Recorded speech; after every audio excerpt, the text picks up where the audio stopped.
거의 모든 직장인들에게 해당되는 이야기가 아닐까 생각하면서 퇴근길에 영상 한번 찍어봅니다. 저도 조회수를 좀 높여보고 싶어서 제목을 좀 무섭게 달아봤는데 제 이야기 막상 들으시다 보면 그렇게 과장은 아닐 거라고 생각합니다. 어제 제 취미인 당구를 치고 와서 집에 오니까 배가 고프더라고요. 그래서 튀김만두에다가 맥주 한잔 하고 잤어요. 아침에 좀 이불 속에서 민기적거리면서 좀 갑자기 생각이 들더라고요. 아, 일어나기 싫다, 출근하기 싫다 하면서 하고 싶은 일만 하며 살 순 없을까 라는 생각을 이불 속에서 한 5분 10분 했어요. 하고 싶은 일만의 진정한 뜻이 뭘까 한번 생각해 본 거죠. 그래서 일단 당시에 이제 결론으로서는 첫 번째, 이건 해도 되고 안 해도 되는 게 아닐까, 해도 되고 안 해도 되는 것이다 라는 생각이 들었고, 두 번째는 강제성이 없는 것이다. 그러니까 누가 시켜서 하는 게 아니다 라는 게 하고 싶은 일만 한다 라는 뜻일 거라고 생각을 했습니다.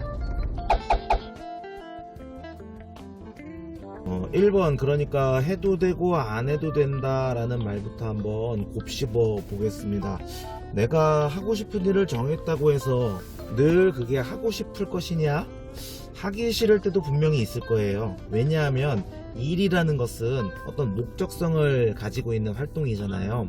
그러니까 여행 가거나 당구 치거나 친구 만나든가 술 마시고 논다든가 하는 거는 해도 되고 안 해도 되는 그런 여가죠, 놀이죠. 근데 내가 하고 싶은 일만 한다고 해서 그걸 해도 그만 안 해도 그만인 건 아닌 것 같더라고요. 예를 들어 서장훈이 농구 선수였을 때 훈련하기 싫을 때가 얼마나 많았겠어요.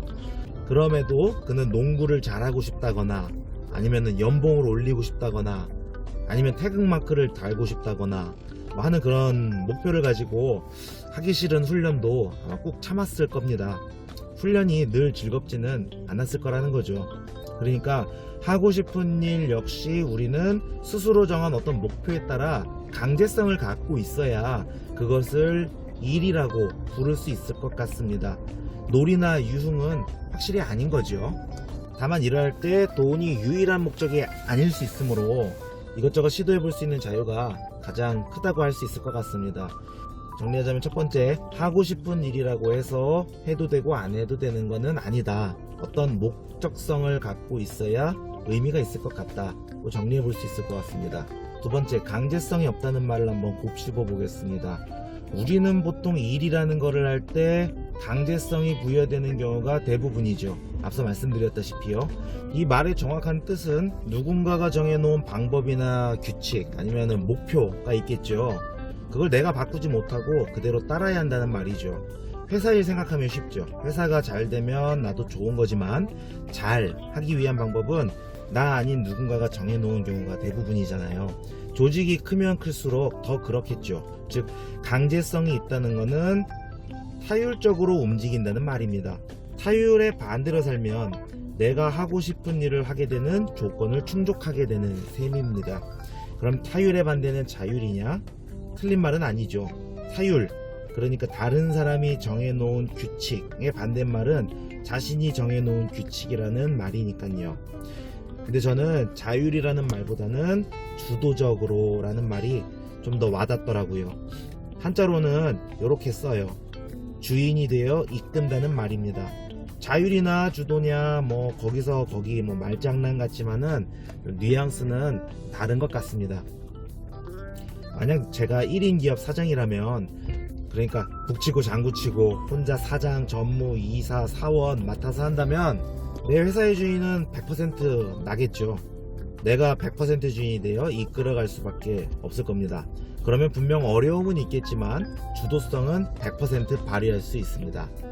정리하자면 먼저 회사를 현실적으로 다닐 수밖에 없는 이유를 정리해보자면, 첫 번째는 성과를 내가 200%, 300% 발휘한다고 해도 보상이 200, 300%만큼 바로 이렇게 주어지진 않는다는 거죠. 이거는 마르크스 이론인데 실제로도 그렇죠. 그렇지 않다면은 사장이나 회장님이 월급이나 연봉을 수억, 수십억 가져간다는 게 설명이 안 되죠. 뭐 하지만 근데 제가 늘 성과를 그렇게 안정적으로 내는 건 아니지 않습니까? 뭐 반대로 성과를 50% 60% 낼 수도 있잖아요. 뭐 그럴 때 월급도 그만큼 깎여서 받느냐? 그러면 안정적인 삶이 좀 어려워지겠죠. 그래서 그냥 일정 수준의 성과를 내고 약간 그거만큼에 미치진 못하지만 꾸준히 어느 정도만 벌어도 안정적인 수입 기댈 수밖에 없다는 그런 현실적인 이유가 있겠고, 두 번째 이유는 남이 정해놓은 규칙이나 방법에 자신만의 주도성을 적극적으로 발휘할 수 없는 한계가 분명히 존재하죠. 그렇기 때문에 자기가 회사 다니는 목적을 월급에 두는 게 대부분이라는 거죠. 뭐 신제품을 개발한다, 그건 분명히 의미는 있는 일이죠. 그렇지만은 사장님만큼 와닿지 않는다는 게 현실이죠.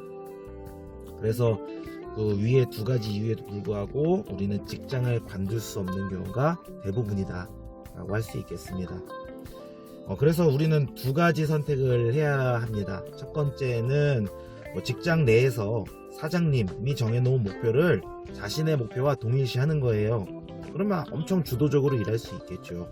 아니면 두 번째, 그게 힘들다면 직장에 누가 되지 않을 정도로 일하면서 각자마다의 기업을 세워보는 방법이죠.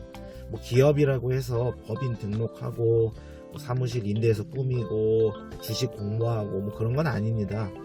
그냥 내가 나만의 목적을 갖고 내가 정한 방법으로 되도록 꾸준히 할 수 있는 계획을 세우고 실천한다면 그게 하고 싶은 일을 하며 사는 게 아닐까 싶습니다.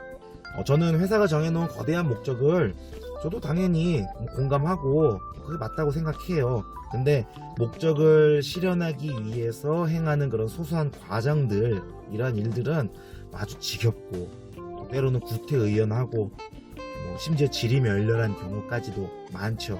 누군가가 정해놓은 것들을 사람들은 그냥 계속 하고 있는 겁니다. 다만 저는 그저 제가 속한 부서, 그리고 제가 자율성을 발휘할 수 있는 그런 영역이 있지 않겠습니까? 그 내에서 그 거대한 목적을 조금이나마 수행하려고 노력하며 돈을 벌고 있어요. 사장님의 의지까지 제가 쫓아갈 정도는 아니라서 회사에 뼈를 묻을 정도까지는 아니고 최소한 해가 되지는 않도록 노력을 하는 정도입니다. 그러면 다닐만 해요.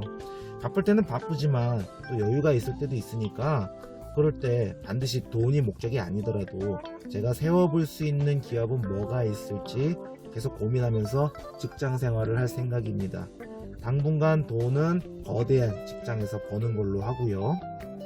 결국 결론은 없는 거네 하실 수도 있어요. 근데 이러한 생각을 하는 것과 하지 않는 거는 분명 큰 차이가 있을 거라고 생각합니다. 뭐라도 주도적으로 하다 보면 돈도 따라올 수 있을 거라는 희망 회로를 돌리는 거 괜찮지 않나요? 저도 집에 잘 도착했습니다. 제 얘기 지금까지 들어주셔서 감사합니다.